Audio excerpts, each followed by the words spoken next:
ایک جہاں بڑا گھرانہ، باری لگا دی باری، 1 مہینہ تمہارے یہاں رہے گی ماں، باپ تمہارے رہیں گے 1 مہینہ، باری لگا دی۔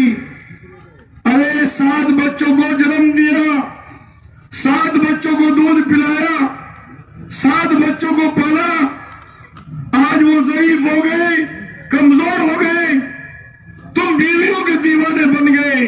ماں کے قدموں کے نیچے جنت ہے اور باپ جنت کا دروازہ ہے، ہم جنت سے محروم ہو رہے ہیں۔ ماں باپ کو ٹکرا کر ہم دنیا ہی میں ہمارے اوپر لعنت برس رہی ہے۔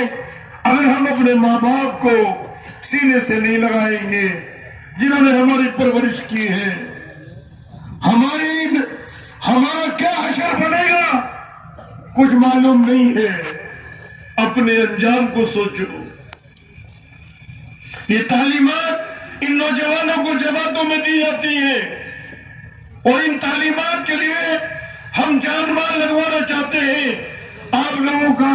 اگر آپ یہ سمجھ گئے ہم تمہاری اولاد کے محسن ہیں، ہم تمہارے بھی محسن ہیں، تو آپ اپنے جوانوں کو جماعت والوں کے حوالے کر دیں گے کہ آپ ان کو لے جاؤ اور ان کو اچھی تعلیم دو، اچھی شکشا دو۔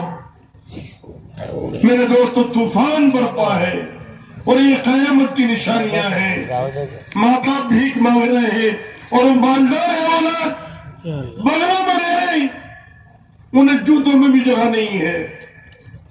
پیارے نبی صلی اللہ علیہ وسلم نے صحابہ کو ماں باپ کے حقوق سکھائے، انسانوں کے حقوق سکھائے، جانوروں کے حقوق سکھائے۔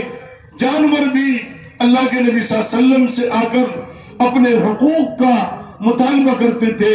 یا نبی اللہ، ہمارے یہ حقوق ہیں اور ہمارے لیے فلاں رکاوٹ بنا ہوا ہے، آپ اس رکاوٹ کو دور کر دیجئے۔ ہمارے نبی نے تو جانوروں کی بھی سنی ہے اور ہم انسانوں کی سننے کے لیے تیار نہیں ہیں۔ مولانا محمد عمر پالن پوری رحمت اللہ علیہ، یہ بمبئی کا علاقہ ہے، قرب و جوار ہے۔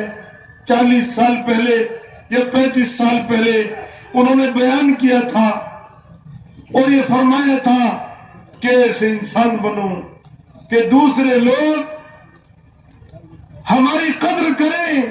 شادی میں جا رہے تھا جوڑا بمبئی میں، ایک جماعت کا ساتھی رکشا ڈرائیور تھا، بیوی کا پرس رہ گیا، اب وہاں جا کر پریشانی